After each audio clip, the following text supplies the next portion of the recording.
I think any of the core memories where I got to be on a big set, even like I said, that Fiat commercial I booked back in 20 maybe 11. That was like the first big job. I mean, I was on Pitbull was on set. Who else was in that commercial? Yeah.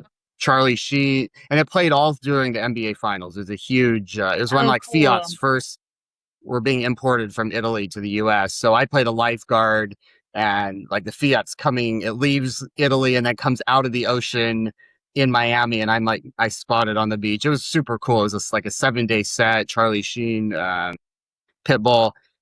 Those memories, those it's are, just like, oh wow, this is so cool to like be part of this. And then obviously, No, you know, even sorry, I just wanted to make a smart ass remark about having Pitbull and Charlie Sheen on the same set, like with a hot go air for balloon it. and like elephants and shit. Like that's pretty crazy, dude. I don't even know if I can comment on that. That This. was a good core memory. And also, it's interesting because like Pitbull was the coolest, down to earth guy that I mean, he like hung out with all of us that were on set, and Charlie Sheen was a total dick, and it's just funny.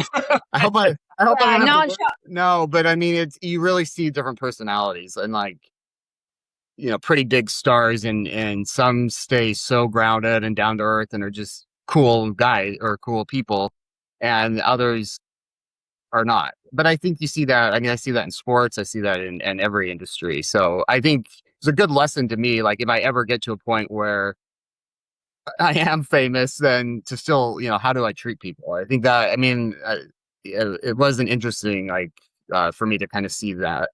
But again, I think it's interesting to be on the big sets because it's just the budgets are crazy for the big productions. But you also realize that they make the same mistakes that small productions make.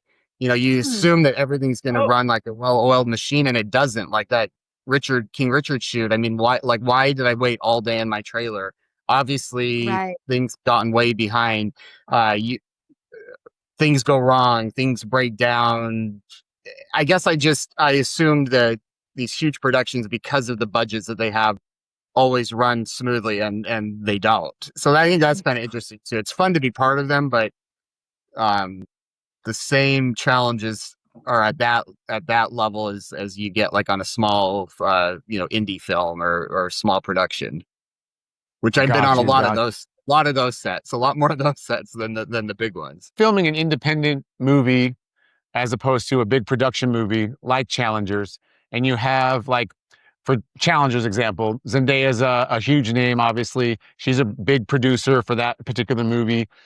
Comparing that to something that's more independent, is it easier to get to know your castmates on a bigger set because it's maybe more siloed and not as erratic, as opposed to like an independent set where maybe there's more hustle and bustle? I mean, in my experience, it's easier on the smaller indie films just because you're often taking on so many different roles, and you're all having to work together so much to make it work and to make it happen. So I've personally gotten closer to the cast and crew of the indie films, just because for a small budget indie film to work, you really all have to be pretty selfless and help out where you can. And that may mean even as an actor that you're having to step in and take on a producer role for a day, or go help wardrobe out because somebody didn't show up, and you've got to get everyone in there. It's just, I think you just have to be willing. Not you don't have to, but to make it really work, everybody steps in and helps when they can. People aren't so giving, maybe. Yeah.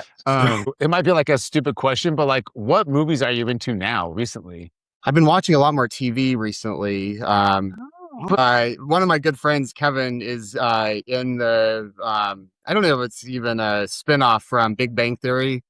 It's on HBO Max. What's it? Something Saves the Universe. Sheldon? What?